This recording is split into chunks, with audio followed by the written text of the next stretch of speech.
welcome to Giggles and Goals. I'm Leonie. And I'm Crystal-Dior. And today we are talking about when opportunity meets lack of preparation. Oh my goodness. Because we've all heard of when opportunity meets, or luck is when opportunity meets preparation. Yes. But sometimes opportunity comes to us and we're We not ain't ready. You're not ready. Have you been in that situation? Yes. Yes. Too many times that I want to admit. Yes. Yes. Honestly, there's been more times where I was like, oh, I want to do this. And then when someone's like, oh, I can do it for you, I'm like, oh, hold on. I was just talking. You know what I mean? So it's one of those things, but right. We've been there. But before we jump in, yes, we want to do our one-liners. Yes. Go ahead, Leonie. All right. So they say opportunity only knocks once, but they forgot that I have a doorbell. Duh. Okay. I'm going to get more than one opportunity, okay? Okay, mine says, I've stumbled and I've soared, but I've always seized the moment with my best foot forward. That's great. Putting your best foot forward is the least you can do if you don't have everything prepared. Even if you fail, at least you know Right. you tried. The next time, just try a little harder. Right. Or try differently. You just learn, take the bits that you learn from the situation, apply it to the next thing, and keep it moving. Absolutely. Try not to get hung up on that missed opportunity, but I know it can hurt, especially when there's a dollar sign attached to that. 100% hurts. Or a promotion. Or if it feels like a once in a lifetime Yes, thing. Yes. Or you want It to make a hurts. good first impression. Mm-hmm. Oh goodness. I'm a odd bird, so I have a lot of awkward first impressions. I don't. What do you do? I don't feel like you be doing weird things. I don't know, because that's because you know me, so I'm more comfortable No. around you. But around other people, I'd be like, I don't know what to say. I'd just be like, Really? like yes. Mm-hmm. It depends on if it was an unexpected thing. Like if I knew I was gonna meet someone, then I'm gonna say what I'm gonna do. But if it's like on the spot, I might freeze. Like when I met Chris Tucker, I love Chris Tucker. You. I love him. Okay. I've always loved him. And I was at a church thing, and That's he funny. walked in, and his grandmother's like a part of the church, or whatever. And I was just like, so the picture I have with him, I'm like, every time I see that picture, I'm like, girl. Oh man. How old were you? I was a grown adult. I was like 21 or something. I thought you were a child. I was like 21. No. Oh, I So, didn't know you're such a big fan of Chris Tucker. Well, not anymore, but I was 21. I was. Okay. I freaked out. But anyway, let's do the who said that. Who said that? Okay, so it's my turn today. Mm-hmm. So you can't knock on opportunity's door and not be ready. So this is when you go knocking and you're not ready. Who said it? Okay. So this person is a singer. They are like a funk singer. Funk. Like Bruno Mars? Yes. It's Bruno. I think he's only funk, I know. current. Yes. That I could think of. One episode you were like, you don't know who Anderson .Paak is. Yeah. You know Silk Sonic? He's the other guy. He's the other half. Yes. Okay. But his music alone is really good. Okay. So Okay. check him out. I need to check him out. Okay. So now Bruno. let's go into the rest of the topic, which is when opportunity meets lack of preparation. Yeah. And we have a few events that we want to talk about. Yes. But we're going to get into the nitty-gritty of what happened, what they did, and what they could have done better. How you can learn from them. Yes. How you can learn from their mistakes. There's actually one that we didn't put on this list. What? Okay, remember that music fest that was abroad? Fire festival? Yes. Okay, so that's different. Do you remember that one? No, so I don't classify that as when.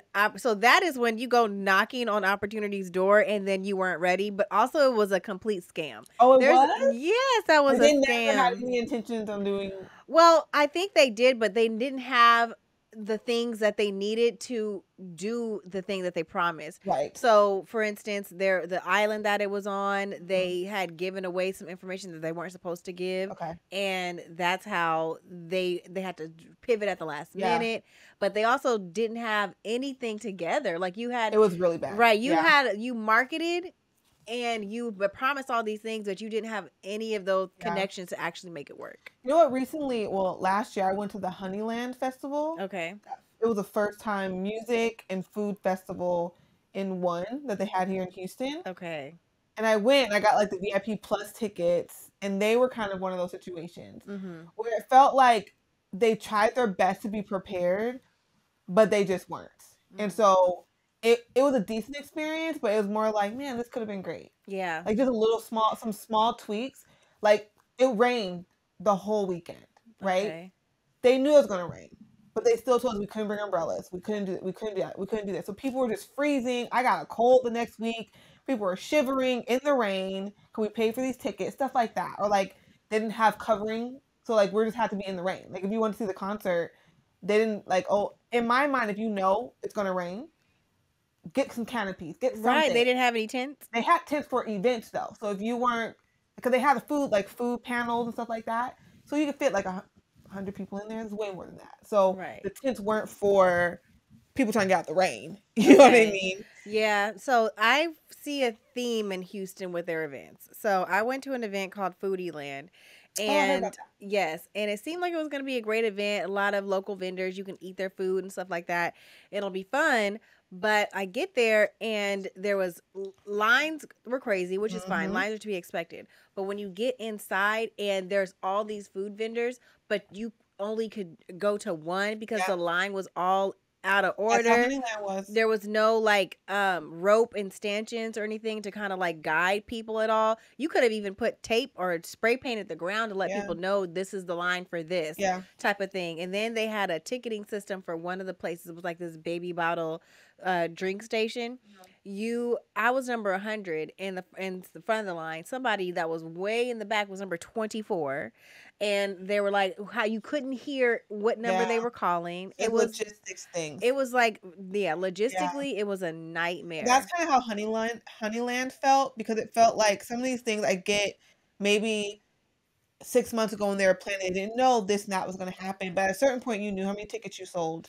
Exactly. Like you need to plan accordingly, or you need to cancel, or you need to reschedule the event. Yeah. But stop bringing people to places. First of all, it is a hazard. It reminds me of the Astroworld situation. Yeah. It's like the reason why that happened was poor planning. Poor logistics. You have a lot of people coming here, and you do not have any type of crowd control. Yeah. You don't have anything to keep the people moving in a steady way. So if something was to have happened at that Foodie Land event, it would have been a stampede. Oh, complete. And people would have perished for sure. Things like that, it's just like, man, this could have been such a cool thing, but you guys weren't ready for it, right? Right. So like, would I go to Honeyland again? Maybe, but I'm not going to pay for VIP. Right. I'm not going to pay. I'll do general admission because I'm not going to pay for even like my VIP plus, whatever pass I got. It was between general admission and VIP. I didn't even see the point of it. The perks that came with my plus weren't even a thing. So I'm like, I should have just got the general admission. You should have. So things like that. Or just not gone. And it's like, Houston needs to get it together. Yeah. Like, I love Houston, but the events need to be way more cohesive. Yeah. So that is, Houston could be a whole topic in itself, and like poorly executed events. Remember that Jack Daniels you tried to go to? And it was like, oh my goodness, that was another one. They had a Jack Daniels. It was a free event, so you should have known. You had to register, but it was free. Right. And it was at the Post, which is a big venue. And I got there on time, and the line was not even just out the door. It was like around the block, down the street, 4 blocks down. Like, are you serious? Right. It's like, why would you choose this venue and invite all these people? And everyone didn't get in, of course. But even if they had told people at a certain, because that line was like, I didn't even see the end of it. It was the longest line I've ever seen. And the thing about Houston, people are going to turn up. Yeah. Like, people are going to show up. So at least especially you say free. Right, at least meet us with that same energy. You know what I'm saying? We're gonna put on for the city. Yeah, so they'll give you attitude, the bouncer. Like, it's just like, come on. Yes. You know, so let's not have that Keith Lee Atlanta situation, please. Please, Houston. Please don't turn into Atlanta, even though y'all are basically there. No. So that's not even what we're here to talk about today. We're actually here to talk about a few other events. One of them being this Bluey event that happened in Vegas. Man. When I heard about this, I was like, this is so hood. This is like a hood version of a kid's party. Like, I felt like my cousin, like, in the hood was like, hey, did you put this on and come be Bluey. Right. Like, you didn't watch the Insecure show rap shit, did you? No. So there's an episode where one of the girls, she has her cousin, she has this group come, and they were minions, but they were like Crump minions or whatever. Oh my God. It was giving that. Like, this really extra black situation. Like you made this costume from right. things collected at the Dollar Tree. Like those Spider-Man videos on the internet where it's like they just doing all types of crazy dances in the Spider-Man costume. Yeah. It was giving that. So I'm like, you don't. Bluey is a beloved it gave cartoon. Walmart Halloween. It did. It did. It wasn't even Target. So let's talk about the things where they could have improved. Okay. So for one, when they sent it out, I don't think they didn't know how beloved Bluey was when they started this whole thing. Kids. But I'm like, fans. I don't know what made them choose Bluey. If you didn't like, what made you choose Bluey out of everybody? Maybe they were like, that's what kids are talking about. That's what they'll do. Yeah. We'll make it simple. You know what I'm saying? And like, it's not like Las Vegas is a small town either. Las Vegas is tourist huge. capital. Exactly. So people are going to show up to this. Maybe they had a slow restaurant, so they didn't think people were going to really pay attention. My whole thing is, your costume that you purchased don't look anything like the It was not so much the what I was confused about. It's not so much the costume. Why was the face half up or missing? Like that didn't make any sense.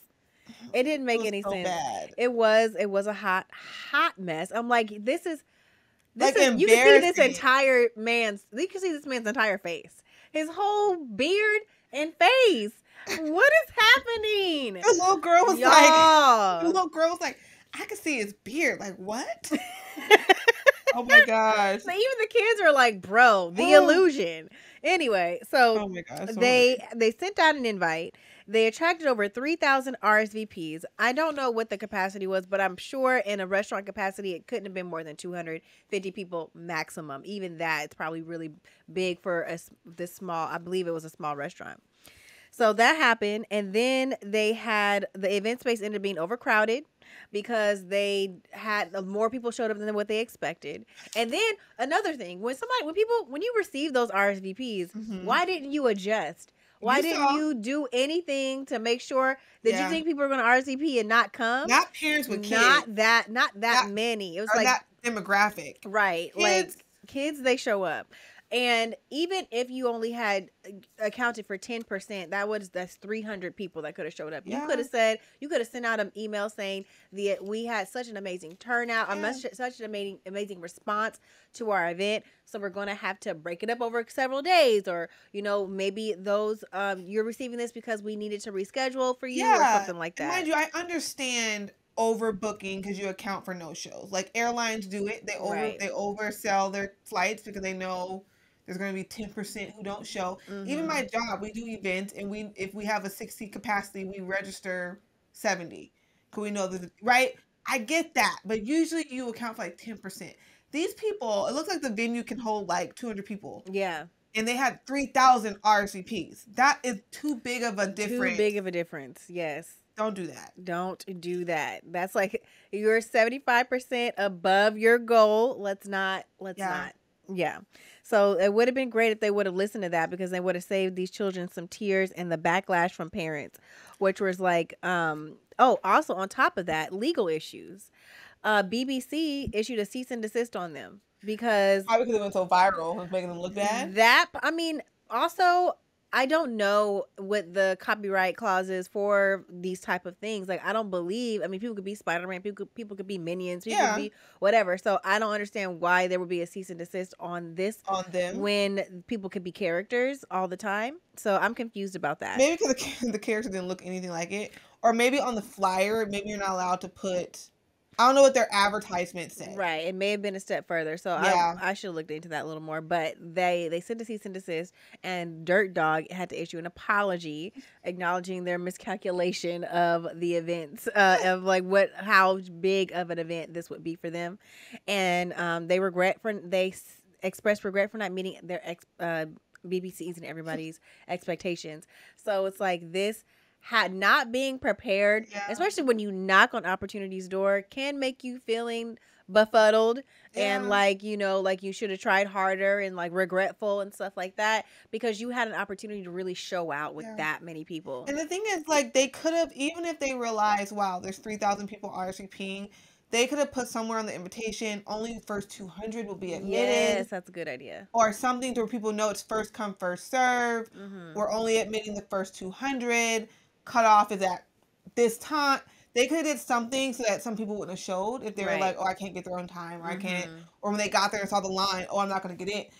To just have people out there waiting, thinking they're about to walk into some experience is crazy to me. It's crazy. And like, then to not, like, what I would like to know more about the thought process and what happened when on the day of. Did they try to adjust, or were they were just like, this is fine? But some people think, like, I was having a conversation in the car when I was telling someone about what we're talking about, and they're like, well, for some people, selling out is success, or being overbooked is success, or, you know, that feeling of, oh my goodness, it's so busy, we can't handle it, kind of feels like success. But it's not to me. To me, it feels like, oh my goodness, I'm not prepared. I'm embarrassed. Right. But that's not how everyone views overflow or selling out or... I think selling out is a good thing, but when you are prepared to sell out, then that's where the benefit and the success happens. If you sell out, but then people do not get what they expected because you did not provide everything you said you were going to provide. You sold out and people are mad about you. Right. It's like then that leaves a bad taste in someone's mouth, and they may not come back to you. Right. Then you may get a second chance, or you may not. Correct. You know, so like why put yourself out there and not be prepared. You know what I'm saying? I know people say, you know, don't wait until everything is perfect, but to do something. Yeah, but you also need to have some back end knowledge, or just do some research about stuff. Don't just go into something blind. You know what I'm saying? Yeah, because even in preparing for us to do a podcast, like we're mindful of, we're trying to work out kinks, but we still made sure that we did our best every week to put our best foot forward and do the best we can. We didn't come in half doing it like, well, it's fine. Like, we've tried every week. Exactly. But if y'all notice or not, every week we try our best to get it right. And I think that makes a difference, right? Because you're having less potholes when you're at least trying. This costume shows lack of effort to me. Period. It's like, and here's another thing. I think it's one thing to not have everything together. You don't have to be perfect. And it's another thing to do things with excellence. Yes. You doing things in excellence I feel like is underrated. 100%. And I would really like it for people to put their excellent foot forward, whatever that looks like. Yeah. And you know damn well, if you're about to have a character, that person's face underneath shouldn't be showing at the minimum. You know what I'm saying? I don't even feel like I would have hired a company that does characters, that does princesses. Right. They was like, let's go Party City this Bluey outfit. It was like, man, go put this on and be outside. That was crazy. Like that part. You know what I mean? It's like you didn't even do the extra step to make sure whoever your character was, it was professional, it was done right. Even if you didn't think 3,000 were showing up, this is the event you're putting on. Even if 2 show up, this is the event you're putting your name on. The way you do anything is the way you do everything. So, you know, like, so I don't know. So I would love to see for this Dirt Dog to try again. We should have known this name is Dirt Dog. Because clearly it's like, maybe this is a place for kids. It sounds like something kids would like. Dirt Dog. If you make it like an experience type of thing where you could have other characters come, then you can learn from this. You could be known for this now. Like, you can make this a niche thing when you have like once a month or whatever. For instance, out here, there was like a Krabby Patty pop-up shop type of thing. So maybe they could work it out to where they do themed pop-up shops at their restaurant. But you got to do it right. No one's going back to their dog. I believe that they learn from this. They have expressed regret for their shortcomings, and I hope that they take it to the next level next time. How would you suggest them pivot? Because people are... Now, this is what people know this place as. If I go on Yelp and put in Dirt Dog, I'm sure this is going to come up, right? Like I said, I would lean into it. So if people already know you, they're talking about this Bluey thing because you kind of did. So you did yourself a disservice by not being prepared, right? But it's like I said, if the opportunity may knock at the door, you may not be there to open it, but they could ring the doorbell. Right. You could bring this opportunity back around by saying we're going to do another pop-up shop, and we're going to do better. Yeah, and make sure you do better, and then maybe have some pictures beforehand or something showing people like proof of it being better. Yeah. You know what I'm saying? I mean, I don't know if this is business advice or this is just how I function. I don't know, but I feel like sometimes when you make a mistake, you not being defensive helps, one, and you bringing humor to it. Like, if people are making fun of you, lean into it. Like, hey, we know. Like, we know we messed up. It's like, we should have done that. We are so sorry. You know what I mean? Like, sometimes humor will soften people's anger. Yeah. And so people were mad, but maybe if you like lean into it, like we messed up with homie. Like we know this does not look like Bluey. You know, like you can redeem yourself somehow, possibly. Because otherwise that's the only thing you can do is try to PR this and turn this negative, turn it around. Because they say any press is good press. So now we know who I didn't even know what Dirt Dog was before. Right. Never even heard of it. And so eyes are on you. Yes, so. I would go there and just be like, get it out. Well, hopefully the food is good because clearly these plans were out of line. They might pivot, but let's talk about Puddery. Yes, your favorite. Let's talk about Puddery now. So we went back to Puddery and we have an update now. We do. We've actually had the food or the dessert. Yeah, that was my first time eating there. It's Crystal's second. No, first time. First time I didn't get to eat because they were sold out. They were sold out of everything. It was my second time to the location. Yes. Okay, I thought you had eaten there before. No, they're sold out of everything. Okay, so good. So we're gonna get a good before and after. Yes. So let's go. So last time we talked about, you were like, they should have had their stuff together. She begged Keith Lee to get there, and then it came and then it sold out. She had been closed down and stuff like that. And so, I didn't even mind her closing down within the first month, but I went like months later. This happened in 2023 when Keith Lee went there. Okay. So I went in like this year. So at this point, this is not new, and so for her to still be sold out, I was annoyed. Oh, so you went. So the first time you went was this year, 2024. Okay. Yeah, it wasn't right after it happened. I was waiting. I don't believe in lines. So I was waiting for stuff to fizzle a little bit. Yeah. And so I went. It was like February, around the time we were filming. I had just gone. Okay, so let's get into the details then, because we can elaborate on that. Yeah. So one thing she said is it experienced a surge in popularity from when Keith Lee arrived, and then the article I read talks about her challenges she had, which is she struggled handling the influx of customers, churning the pudding all day. Remember that Fresh Prince of Bel-Air? Yeah. So turn, baby, turn. So There used to be a dance move where people be like, put the hot sauce in. You don't remember that? I do not. Okay. What song was that for? I don't know, but like it was a dance move, and you'd be like cooking in the kitchen, and then you would grab this. You put that. No. You clearly that was your move. That was her. She was busting that move on the dance floor. I tell you that because she's too excited. Yes, you have, Leonie. I didn't say I haven't. I just don't know what you're talking about. You're like cooking. No, it's like the Migos song in the kitchen cooking like a stir fry. Kind of like that. But I was in like high school, and you're like, oh girl, I do. Cooking, and then, peanut butter jelly. Peanut butter jelly with the soda on the side. Is that peanut butter jelly with the soda on the side? I don't think so. Peanut butter jelly. Peanut butter jelly. Y'all know. Somebody out here knows. You need to put in the comments. Do you know what I'm talking about? Okay, put it in there because I do not know. Okay, so she was churning, baby, churning, and then she said, "I'm tired." She said, "This is too much pudding. This is too many people. I gotta take a break." So then she experienced a temporary closure in early December. And then she said the intense workload caused a lot of physical strain because she was churning all that pudding. And by herself? She had a small team, I think. Maybe it was mainly her. I think it was. I mean, she said she was experiencing chest pain, so I feel like she was the main churner. Like she was really going. So she got stressed too. That sounds like a little bit of stress. It was a lot of stress, and it's like that. You knocked on opportunity's door, but sometimes we don't know when we knock. We're like, it's just a little knock. It's been like steady or dry, and it's like I'm just do a little knock. It's gonna be a little trickle, right. But it was like boom.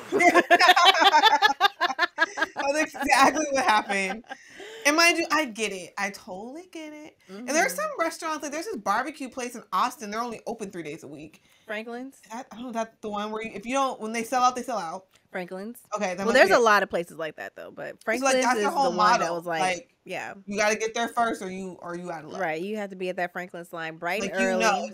Thursday, Friday, Saturday. And if you're not there when they open, they run out. The real tea is Black's Barbecue is the spot. It's better than Franklin's. Every time I've gone, they've always had food. They never run out. And Black's is legit. It's so bomb. So tidbit, if you're going to Austin, go to Black's Barbecue. Okay. Well, I just feel like that model, at least I know what's happening. I know if I don't get there.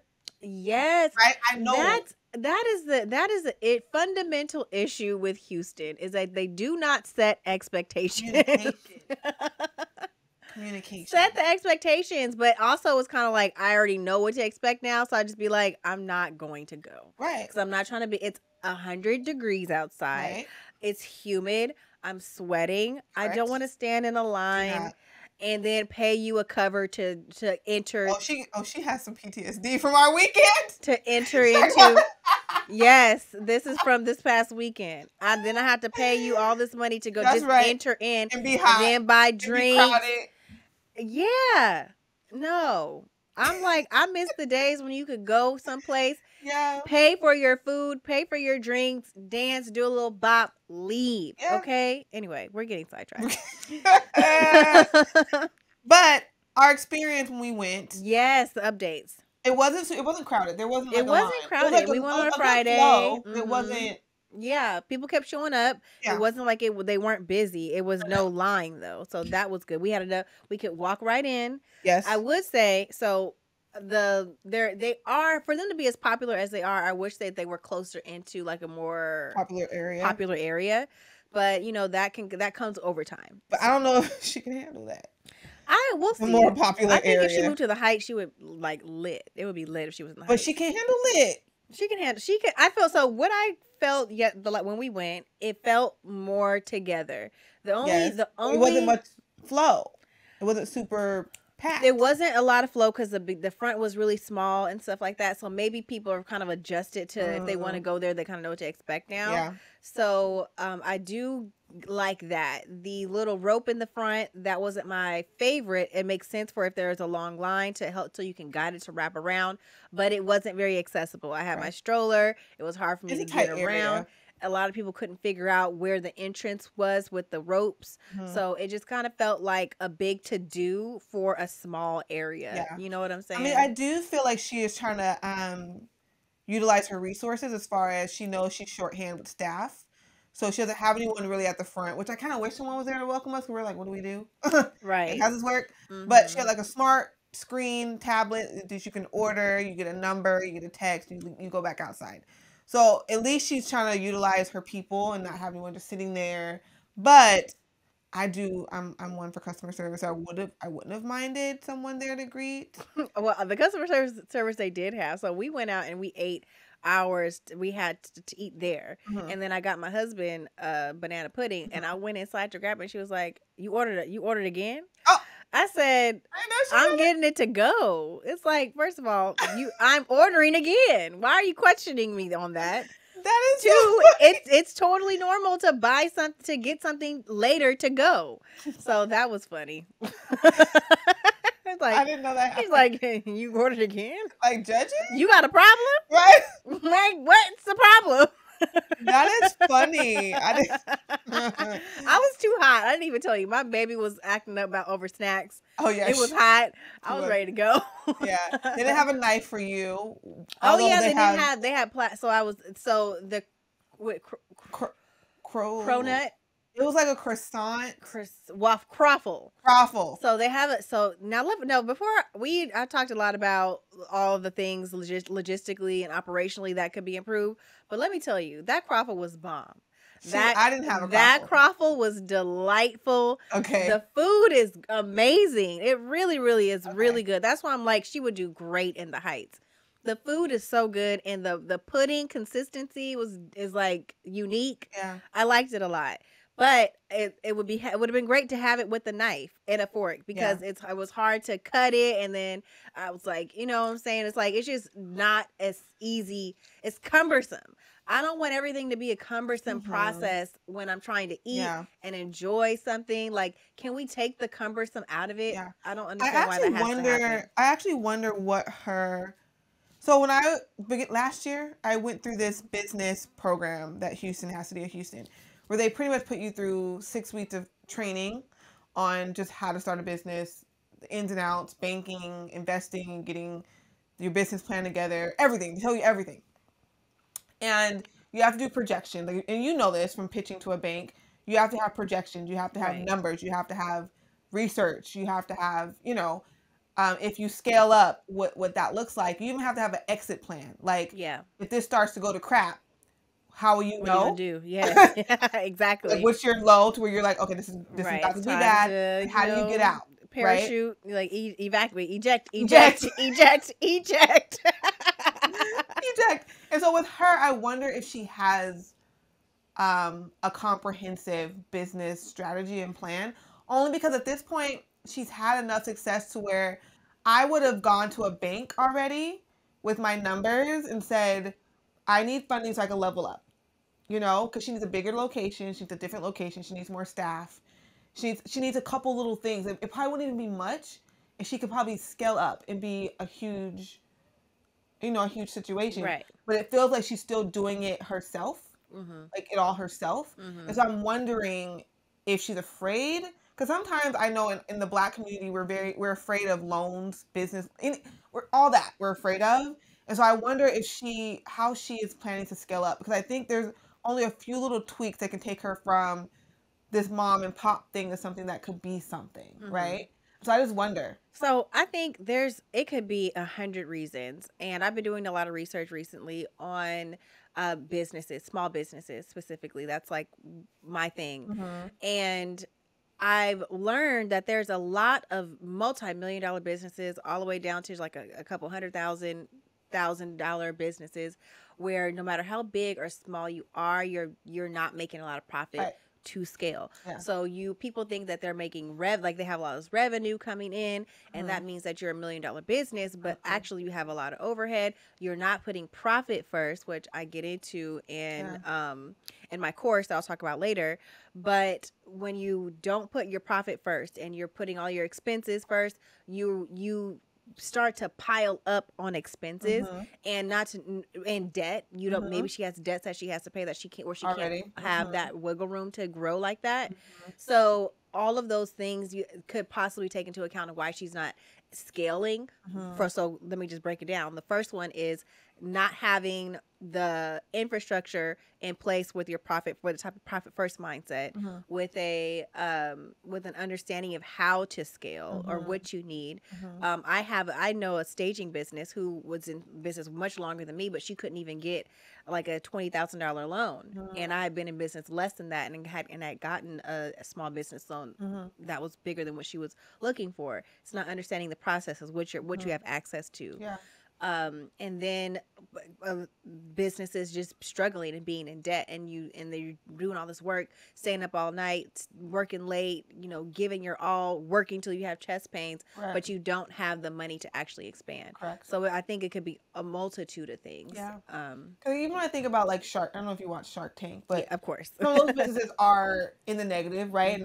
And they have a good product, but they're like, I need an influx to, right?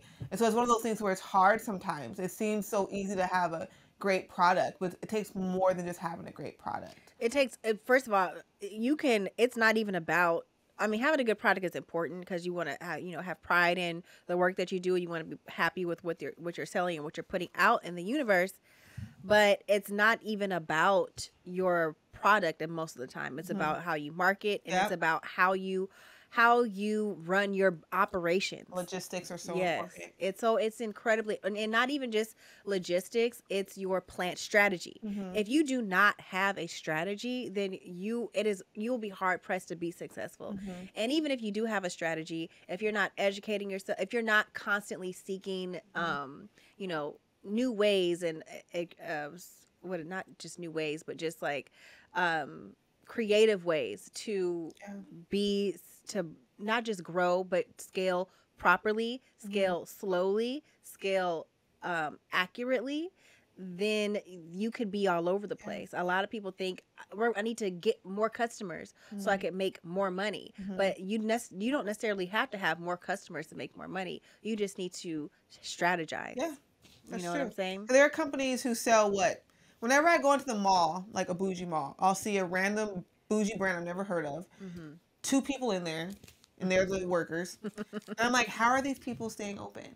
right? I think that all the I always time. wonder, and they're in all the malls. I'm like, how are they open? Like furniture stores that be this big building with all Right. this utilities you got to pay for, Yeah. and there'd be like 3 people in there. Yeah, and I Like never see it crowded. like Star Furniture, for instance. They're huge Texas I've seen them. chain. I don't know. They're probably other places. I've only seen them in I've only Texas. seen them here. And I've been in there to shop a couple of times, and there's like barely anybody Yeah. in there. And I'm like, even if you got a handful of high ticket items, I know it's not covering this, you know, but then it might $20,000 a month building or something it like might that. be if their customer doesn't shop often, but when they shop, they spend a lot. Then I get it. Like when I was in New York, I went to Sarah Jessica plus Parker. salary, plus I mean that's not maybe not a good example because it's a chain, but when I was in New York, I went to Sarah Jessica Parker's shoe store. I didn't know she had shoes, to be honest. I didn't know either. There's a really cute store. There's no one in there, like 4 workers, no one in there. And so the person I was with, I'm not gonna call her out, but she bought one pair of shoes, right? Mm-hmm. So the rep was like, "Do you want to try on some?" I'm like, "Sure, it's New York. Maybe I'll buy myself something." No, I did not. Because the one pair of shoes like $600, which I get. At Sarah Jessica Parker's? Yes. Okay. Apparently they're really comfortable. Oh. But they probably only like every store have like you have your overhead for the day, which you need to make. It might be, I don't know what the rent costs in each mall, but let's say I know there's a mall, the Beverly Hills Mall in California. Yeah. I just when we rented a store there for a bit. And so the Beverly Center Mall? Beverly Center. She knew she had to sell each day to at least break even $400. Okay. Each day. They just want to make a profit, anything over $400. So I'm sure these stores have their number, and it's like once we hit our number. So I just wonder, like, they just sell more expensive items. So it's more their strategy. I mean, honestly, I feel if I had and every store is different, so let me not like make it a blanket statement. But I could imagine that a lot of these retail stores would do better with a showroom and then sell everything else online instead of having like inventory or have it off someplace else. I imagine that would save money, but every place That's like what different. Tesla does. Like you can't go to a Tesla lot and walk the lot. Like you go into the mall and you see 3 models and you order it. So right. I get it. It works. I think that would be, as far as when we're talking about cutting expenses, like cutting that overhead of having a bunch of inventory and having to have a larger space so you can hold this stuff. But if you just have a small space where you can have the other stuff someplace else, then that can probably save on some expenses so that person that you're talking about can have some more profit. Yeah. So I mean, I wonder how she'll do. I mean, she's been around since what, 2006? But the Puddery, long time. Yeah. I have no idea. I didn't know when she opened. So if she's just now getting this, she's not new. She's been in business a while. Yeah. But I don't think she was. This is when she first got this amount of popularity. I never heard of it until Keith Lee. But I lived in Pearland. I would love to, if I ever got the chance to talk to her, I would love to pick her brain about like where she's at in her business strategy, where she is operationally, and like where she sees herself being in the next 5 to 10 years, because she has this new lease on her business with all this popularity that she has. So how is she going to take advantage of it? I'm interested. I'm excited to see. I'm excited to see if we're still hearing Puddery as a Houston stopping spot next year, right? Because that's how we'll really know how she's utilizing this popularity, right? Like, will we hear about this next year? So I hope we do, because it was good. I just got the regular banana pudding, like her classic thing that she's known for. I wish there's more bananas in it, but it was good. I ended up eating right, it wasn't a lot of bananas. I got that one. I got the regular one for Robert. I went to bed early that night. I woke up and that little bowl looked like it was licked clean. So he loved it.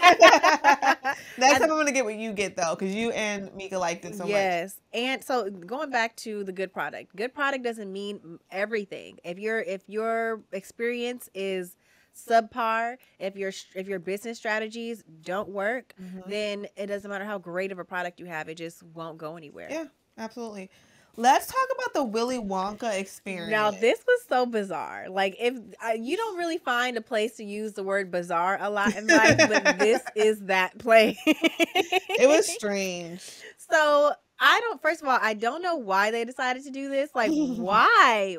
It's a good concept. No, it's not a good concept. Yeah, like for people to be able to experience the Willy Wonka movie in real life. That feels like something out of Universal Studios. That sounds great. Mr. Beast has a better version of like this Willy Wonka thing. You know who Mr. Beast is? Yes. Okay, so he has he did this like competition where people can get, I'm sure, millions of dollars or something, and he rebuilt the Willy Wonka thing. He had like the chocolate fountain. It was like very, very realistic. Okay. And of course, it wasn't as magical, but it looked really realistic. That's why I would think this was. Yes. Why this looked like Willy Wonka Horror Story on ice. It didn't look like Halloween. It just looked like Halloween. Crazy. Like cheap Halloween. Like cheap. Like what's cheaper? This is cheaper than like Dollar General. Halloween. What's a Halloween store? Yeah. Or it was cheaper than that. No, they got this from the Dollar General. This is like Dollar General Willy Wonka. So it was just anyway, let's explain it for the people who don't know. When you walked in, there was like it's happened in Scotland. Yes. It wasn't here in America. Yeah, not yet. So we'll get to that one. This is Scotland. Right. So it had this weird silver-faced ghoul in the welcoming you that was like, this doesn't even go with the theme. It's not even an Oompa Loompa. But Oompa Loompas have orange faces and green hair. Oh. This looked like something else. It looked like a crawling Tin Man.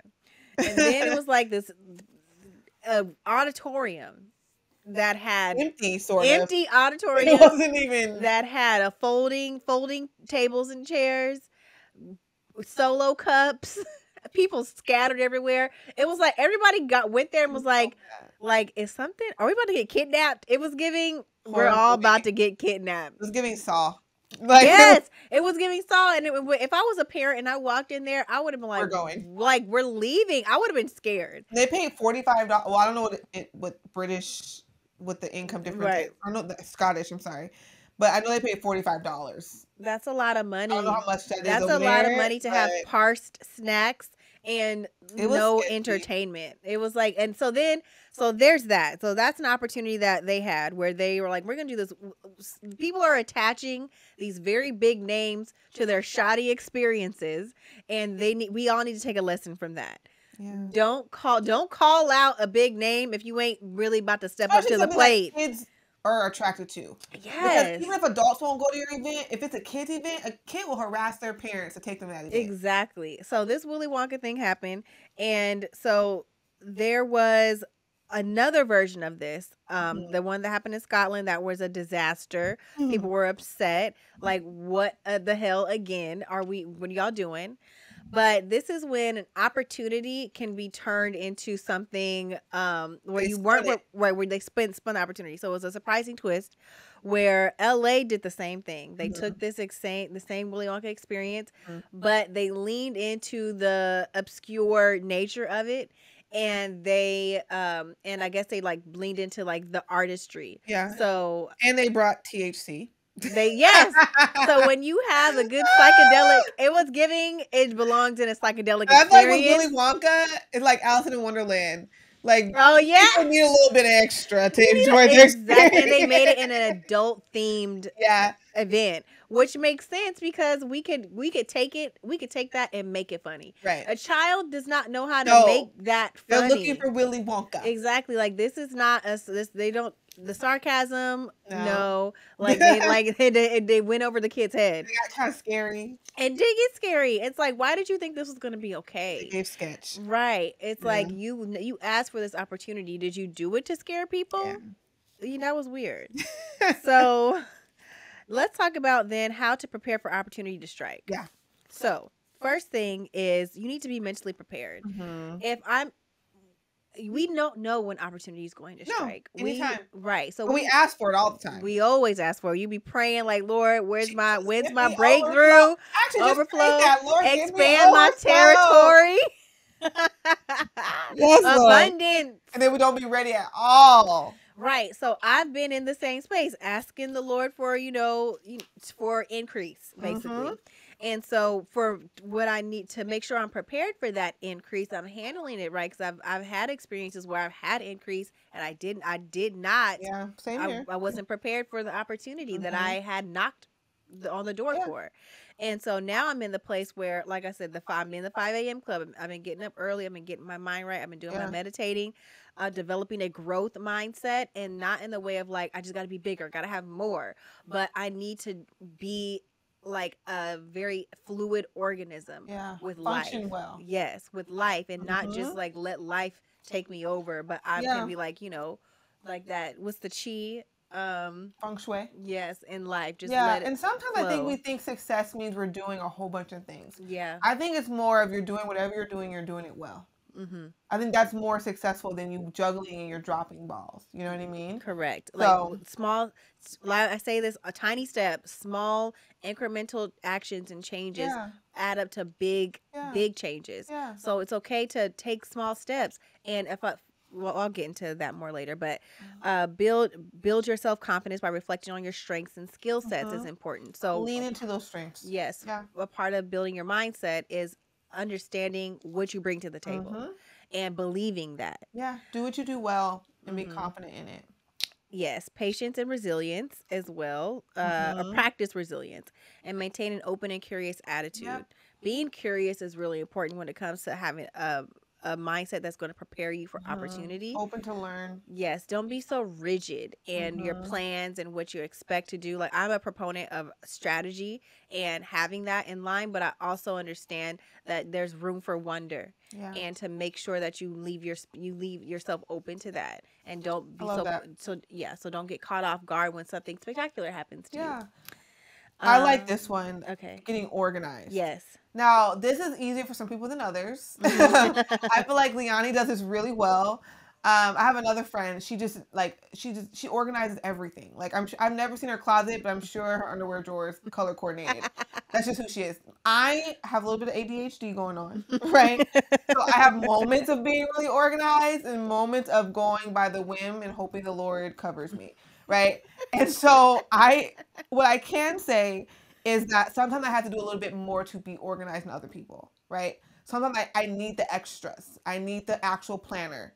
I need the whiteboard on my wall. I need the post-it notes. I need right? So being organized looks different for everyone, but it's helpful for everyone. Just figure out what organization looks like to you. I think so. I want to counter that with, I think everybody needs Yeah. organization tools.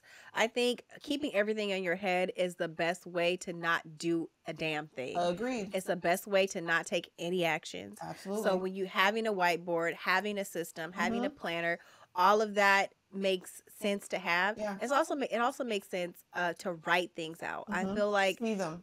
see it, and then with the way that you, when you write stuff, you really, for me at least, the way my brain processes what I'm trying to think, what I'm thinking about, it comes out more together when I write it out. Mhm. Because on the computer, I'm typing a bunch of stuff. Yeah. I'm looking at a bunch of things at the same time Mhm. sometimes. And for some reason, looking at a screen is distracting to Mhm. me. When I'm really trying to piece together an Yeah. idea.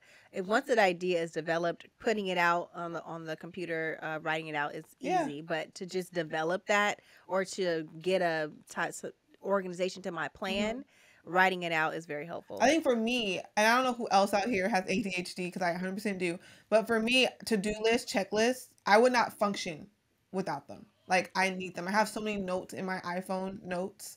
I have so many posts. Like I have notebooks everywhere, and it just like she's saying, seeing it makes it feel real to me. Now I know some people like the iPads and they have the apps and they have the things, but I know I need to see it. I need to write it. I need a pen and paper. So whatever it looks like for you, we don't know how your brain functions, but however your brain functions, we implore you to at least however you get it out, get it out. Because having it in your mind is just a thought. Right. It's just a thought. It's like make how we'll get, like I said, we'll get into it, but like there's this section we're going to talk about manifest versus action, and you can think about something, dream of something, speak life into something, but unless you take the action to do it, it's not going to Yeah, happen. Okay? yeah.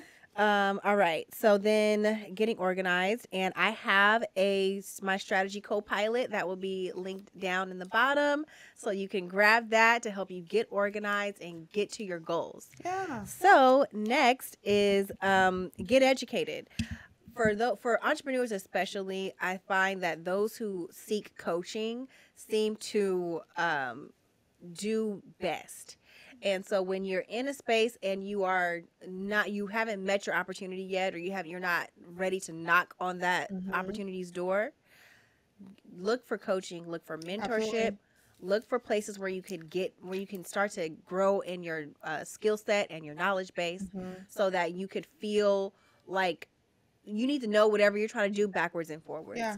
And if you don't have to know it today, but if you need to make changes in your life and change your habits so that you can get that information soaked in. Because I find myself earlier on in my entrepreneurship journey where I would put myself out there without having read, without having research, without having knowing a bunch of stuff, and I'm insert myself in conversations and I don't really know what I'm talking about, and that set me up for some embarrassment, and for me to look a little silly. And so I had to learn that if I want to invite myself into conversations where there's a potential opportunity, I need to sound intelligent about what I'm talking about. You know what I'm saying? You have a different confidence when you know what you're talking about. Yes. Yes. Yeah. I think for me, I used to work with a client, and his big thing, he was very successful, but he was very disorganized. So he was always late, always, projects, things like that. He wasn't great at remembering what he was supposed to be doing.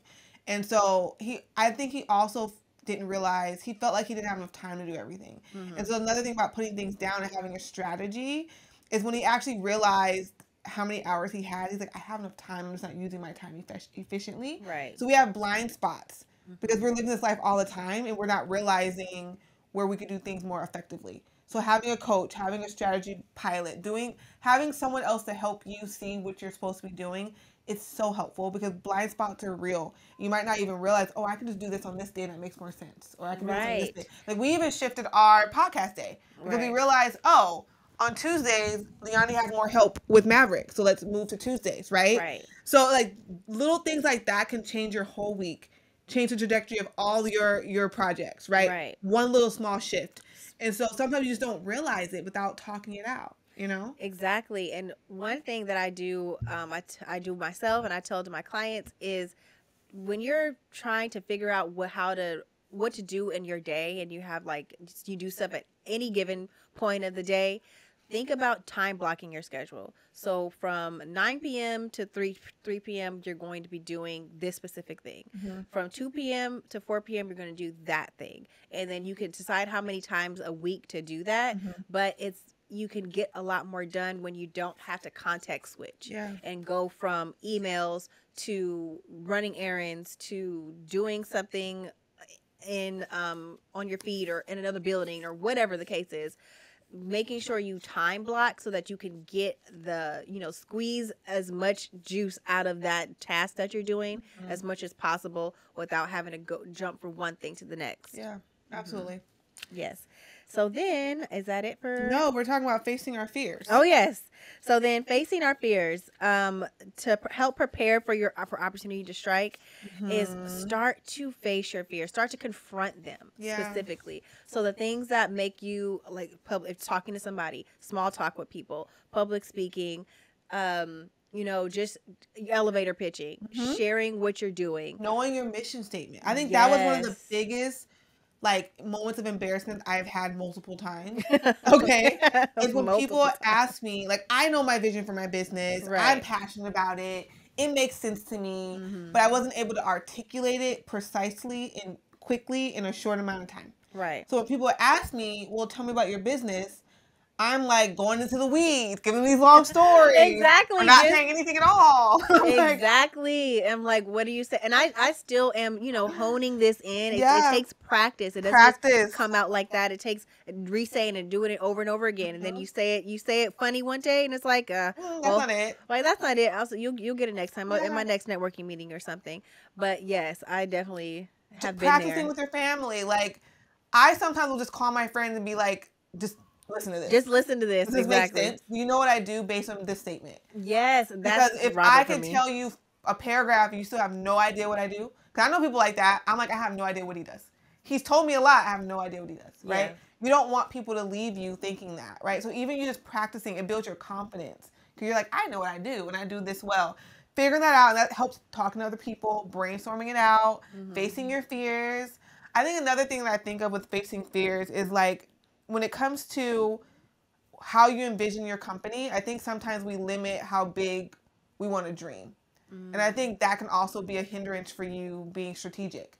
Because you'll be like, well, I'll just be happy if I'm making an extra $500 a month, right? That's small. That's small potatoes. Like, don't be afraid to dream big and face that fear of putting yourself out there, right? And you might fail, so what? But at least you tried. You not even at least you tried. Failure is fantastic because you'll say, okay, nobody clapped at the end of that, or nobody got it, nobody raised their hand, nobody asked me for more information. Okay, so what could I have? You just start tweaking it and you make it a game. You start to figure out, okay, this time people asked me for my card afterwards. Yeah. People asked me to expand on this. Okay, and then you see what you can add, what you can take away, how you can make it more succinct, how you can make it more, grab, like attention grabbing in the beginning. So that you could just tweak it and tweak it and tweak it until you get it to the point where you're constantly catching leads, turning over sales, or getting people interested in your product or whatever you're doing. Yep, I love that. So let's jump. Go ahead. Oh, one more thing. Visualizing yourself doing this. So I struggle with visualization because I like to move fast. I'm like, I have the thought. But what I've started to do with visualization has really shifted how I feel like I manifest, honestly. And when you think about a specific scenario, if you say you wanted to be a public speaker, but you're afraid to get up and talk in front of a crowd right now, start to imagine yourself when they call you and ask you to do the public speaking, to you planning that out, to then you driving to that place or flying to that place. And then you are in the backstage. And then you walking up, like get granular with your visualization, because then you get to see, okay, well, I want to look like this when I walk up. So what do I want to wear? When they ask me to come speak, what do I want to say? So start thinking of those little places, because that can help fill in your knowledge gaps of what you should be working on in the gap between your now and your next opportunity. Yeah, and I think it does build your confidence. It does. Like one of the things that I know I do well, I'm a really good public speaker.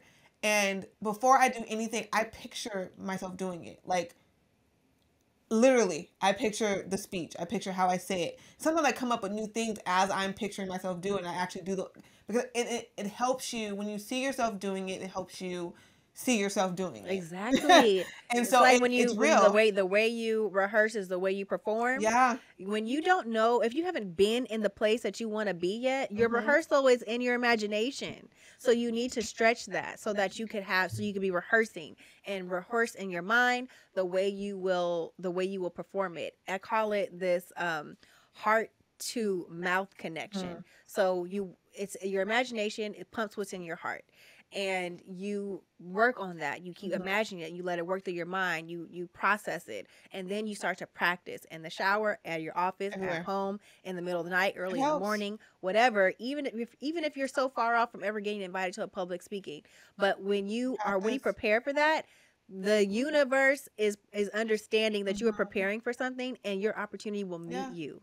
One of the things my mom used to do when we were growing up and had to do anything public speaking, we would practice to like an nauseating amount. Like we were nonstop in the car, everywhere, to school, back from school.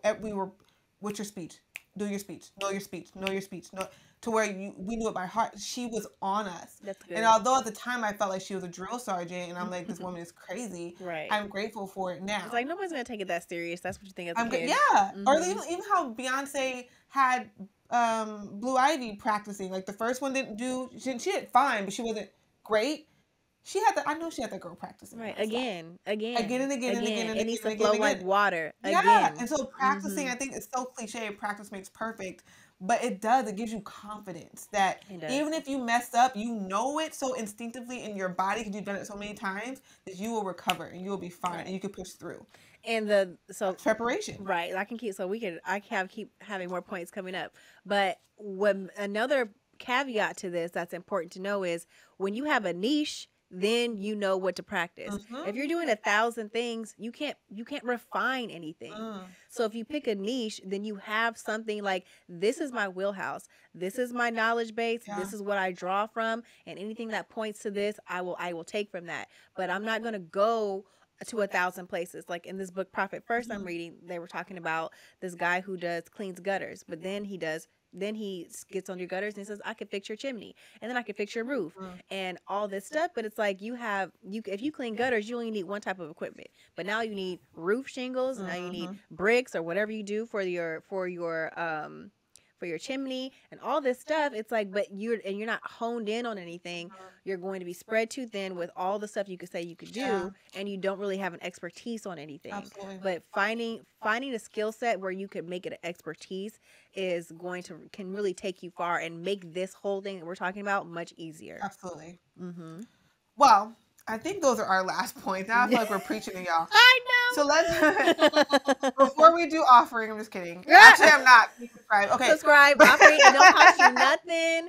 Just subscribe. Yes. But let's jump to things we wish we knew. Yes. Go ahead, Leonie. Okay. So don't fit yourself into an opportunity. Seek knowledge and discipline, and the right opportunity will find you. Like it. Mine is always do your best and show up fully for yourself. It doesn't mean you have to be perfect. It just means that you know that you tried. And I think that's important. Yes, absolutely. So, I tried to tell y'all earlier. I'm going to try to tell you again. Please subscribe. You're going to want some more of this.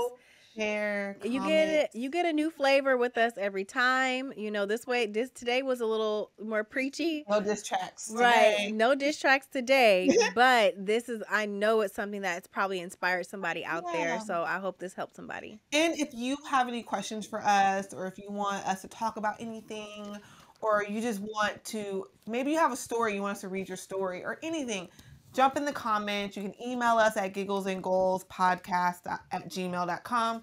Go to gigglesandgoals.com to find out all the ways to stream our podcast, and just follow us as well. You can find our social media on our Giggles and Goals podcast social media. So go ahead and follow us, and make sure you click the links to Leonie's strategy co-pilot.